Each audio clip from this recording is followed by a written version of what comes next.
खुश हुआ। मोगैम्बो को ब्लॉन्ड बनाने का आइडिया किसका रहा होगा?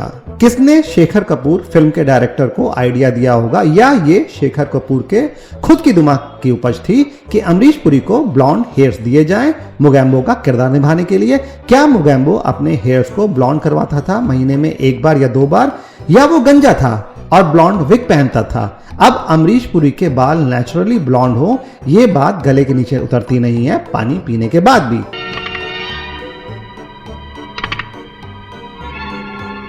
मोगैम्बो की ड्रेस भी कमाल की है। सुनहरे मोनोग्राम और भयंकर एम्ब्रॉयडरी वाला काला कोट, हॉर्स राइडिंग वाली पैंट। तो कितनी बार मोगैम्बो घोड़ा दौड़ाते हुए दिखाया गया है फिल्म में।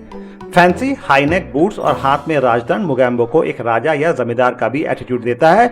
मोगैम्बो पूरी फिल्म में एक ही ड्रेस पहने हुए दिखाया गया है। तो क्या मोगैम्बो के पास एक ही जोड़ी कपड़े थे या एक ही डिजाइन के कई पेयर? एक गंदी हुई तो दूसरी साफ वाली पहन ली। मिस्टर इंडिया में मोगैम्बो के ब्लॉन्ड हेयर और उसकी costume over the top comic book style के जैसा खलनायक, ये फिल्म मेकर की सोच थी, क्योंकि शेखर कपूर कॉमिक्स के बड़े ही शौकीन हैं और मिस्टर इंडिया में कुछ वैसा ही विलन चाहते थे। फिल्मी किरदारों के लिहाज से एक फॉरेन इन्वेडर डिक्टेटर दिखने के लिए दिमाग में कुछ नाम सबसे पहले आते हैं, जैसे कि हिटलर। तो मोगैम्बो भी हिटलर की झलक दे ही जाता है।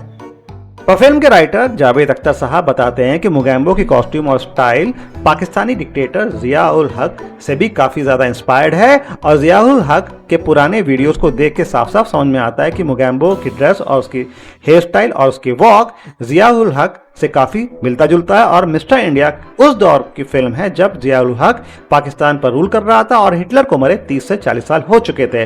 तो मोगैम्बो किस रियल लाइफ किरदार के ज्यादा करीब लगता है ये कह पाना तो मुश्किल है, पर रियल लाइफ डिक्टेटर को कार्टून टाइप के किरदार में तब्दील करके हिंदी फिल्म का लेजेंडरी विलन बना देना काबिल तारीफ है, जिसमें रियलिज्म लॉजिक ढूंढना बेवकूफी है। हम हमेशा सुनते आए हैं कि विदेशी शक्तियां इंडिया को कमजोर करने की कोशिश करती हैं, तो उस हिसाब से मोगैम्बो जो एक सीक्रेट आइलैंड से भारत को जीतने की साजिश रच रहा है, कहानी में बहुत ही अच्छे से फिट होता है। मिस्टर इंडिया, जहां भी हो सुन लो, मेरा हाथ इस वक्त उस बटन पर है जिसे दबाते ही जरा सी देर में मेरे मिसाइल यहां से उड़ेंगे और हिंदुस्तान के कोने कोने को जलाकर राख कर देंगे। एक विदेशी खलनायक full on dramatic cartoon look के साथ, पर अमरीश पुरी को ब्लॉन्ड विग देकर उससे हिंदी बुलवा के अमरीश पुरी मोगैम्बो के किरदार में कितना विदेशी लग रहे थे, पर हाँ फनी जरूर लग रहे हैं। एक मजेदार कार्टूनिस्ट खलनायक जो पूरी तरह से डरावना ना हो कि बच्चे उसे देख के मजे लें, ना कि उससे डरे। मिस्टर इंडिया एक ऐसी फिल्म है जिसपे लॉजिक के हिसाब से 10 सवाल खड़े होते हैं, पर एंटरटेनमेंट खासकर बच्चों के लिहाज से एक भी नहीं। मोगैम्बो की आइकॉनिक कॉस्ट्यूम का बजट 25,000 था और फिल्म के प्रोड्यूसर बोनी कपूर ने एक्स्ट्रा 10,000 बोनस का भी पेमेंट किया था कॉस्ट्यूम डिजाइनर माधव अगस्ती को। तो कॉस्ट्यूम का टोटल बजट 35,000 हो गया। 7 दिन लगे थे कॉस्ट्यूम को बनने में। मिस्टर इंडिया 1987 की रिलीज है, तो आज की डेट के हिसाब से मोगैम्बो के कॉस्ट्यूम की लागत 4.5 से 5.5 लाख के बीच में है।